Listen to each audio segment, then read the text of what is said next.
Y bien, a las 9:50 vamos ahora a la ciudad de Caracas, donde está el periodista y analista senior para la región andina del International Crisis Group, el amigo Phil Gunson. Phil, muy buenos días. Muchísimas gracias por atendernos. Buenos días, César, y feliz año. Feliz año, Phil.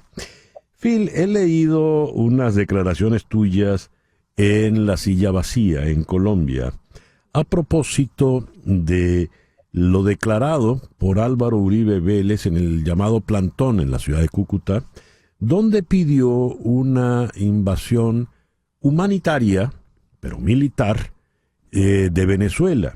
Una fuerza con el auspicio, la buena pro de Naciones Unidas, pero entre las consideraciones, pues, uno, Donald Trump no pareciera que está entusiasmado a una cosa como esta, no lo estuvo en su primera administración, menos lo estará ahora. Dos, algo en Naciones Unidas no usa los cascos azules para tumbar o cambiar gobiernos, y en todo caso en el Consejo de Seguridad seguramente vendría el veto de China y Rusia, a los países a los que ya Nicolás Maduro habló de sus grandes padrinos internacionales. ¿Por qué el señor Álvaro Uribe lanzó esta solicitud? Bueno, habría que preguntarle al expresidente Uribe, yo creo. Pero a mí me parece que este tipo de declaración del otro lado de la frontera por parte de políticos de este nivel colombianos no nos hace ningún favor aquí en Venezuela. Me parece que son declaraciones que buscan fundamentalmente influir en la política colombiana. No hay que olvidar que viene dentro de relativamente poco una elección presidencial en Colombia y Mm. creo que la utilización del tema Venezuela para fines políticos internos de Colombia realmente es negativo para todo lo que tiene que ver con la resolución de la crisis venezolana. Entre otras cosas, las diatribas entre el presidente Petro y el expresidente Uribe, el expresidente Duque, creo que son realmente, desde este punto de vista, desde este lado de la frontera, es un espectáculo bochornoso que nada nos ayuda. ¿Por qué no le conviene, no le ayuda a la causa de la democracia venezolana una declaración como esta, Phil? Yo creo que entre otras cosas porque la causa de la democracia en Venezuela no es un tema ideológico. Este no es un tema de derecha versus izquierda. No es un tema digamos, que divida a la gente en términos ideológicos. Debería dividir a la gente simplemente en términos de si están a favor de la democracia o no. Y eso Mm. incluye a gente de ambos lados del espectro político. Entonces, a mí me parece siempre muy negativo cuando se asocie esta lucha, esta causa aquí, con una causa de anticomunismo o de simple antichavismo. Yo creo que es igual que en muchos otros países alrededor del mundo, es una causa que debería unirnos a todos los que estamos a favor de la democracia. A ver, ¿cuál es la factibilidad real de presencia de ejércitos extranjeros en Venezuela? Bueno, si estamos hablando de una intervención para derrocar al presidente Maduro, creo que diste ya algunas de las razones por las que eso Ujú. no va a suceder. A Venezuela, los venezolanos no nos vienen a salvar ningún ejército extranjero. Nadie, Mm. evidentemente el más señalado es el gobierno de Estados Unidos porque es el que tiene la fuerza militar que potencialmente lo podría hacer. Y como bien decías tú, Donald Trump no lo hizo a pesar de las muchas amenazas veladas en su primer gobierno y tampoco le va a interesar ahora. Uno podría decir un poco en broma que va a estar muy ocupado invadiendo Panamá, Groenlandia y Canadá, pero digamos, hablando en serio, no va a suceder.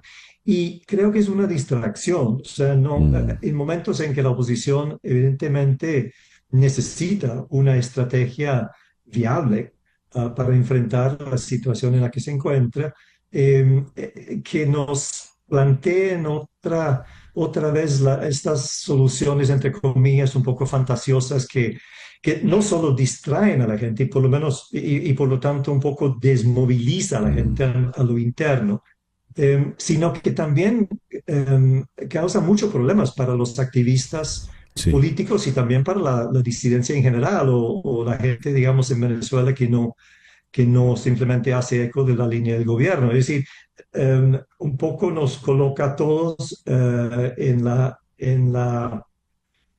categoría de agentes de una potencia extranjera, potencialmente. Phil, quienes ven con buenos ojos eso, quienes aplauden la intervención, por ejemplo, de Uribe Vélez en Venezuela, o venezolanos fuera de Venezuela, lo hacen porque dicen los militares no van a volteársele a Maduro. Los militares, está comprobado, están con Maduro. No podemos los civiles derrotar a esos militares maduristas. Entonces hay que pedir la intervención de otros militares. Ante ese dilema sin aparente solución, ¿qué podrías sugerir? Sí, la pregunta es muy válida. Yo entiendo perfectamente a la gente, su frustración, la sensación de que, bueno, hemos intentado todo y Mm, hasta le ganamos por paliza a Maduro en la elección presidencial de julio y y aún así no entregan el poder. Entiendo esa frustración, pero claro, el hecho de que no se les ocurre otra cosa que una intervención militar no, en sí no hace de esa idea una idea buena. ya. Yo creo que hay que entender primero que no hay, digamos, no hay una solución mágica a esto, no hay una solución a corto plazo. Esto es largo y duro y difícil.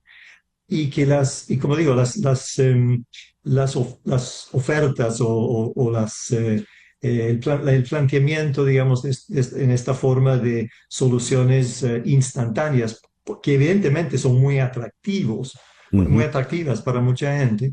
Eso yo creo que nos distrae de la necesidad de construir algo a mediano y largo plazo. ¿A qué me refiero con eso? Obviamente en este momento es muy difícil pensar en cualquier negociación con el gobierno de Maduro. De hecho, el gobierno desde julio ha cerrado prácticamente todas las vías sí. de comunicación con la oposición Ujú, y con el mundo externo. Pero eso no quiere decir que eso sea para siempre. Maduro está, de hecho, en una situación, creo yo, mucho más débil que el 2019.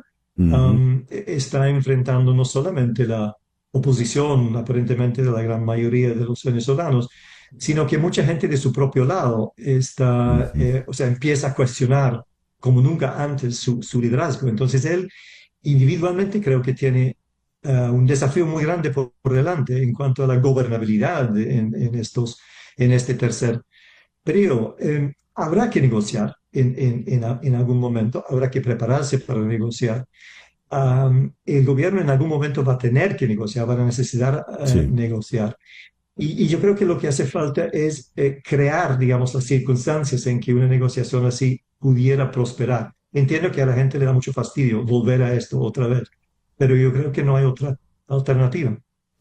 Phil, muchísimas gracias por atendernos en la mañana de hoy. Gracias a ti, César. Phil Gunson es analista senior para la región andina del International Crisis Group. Nos habló desde la ciudad de Caracas. 9:59, Capicúa. Una pausa y ya regresamos con el foro de hoy.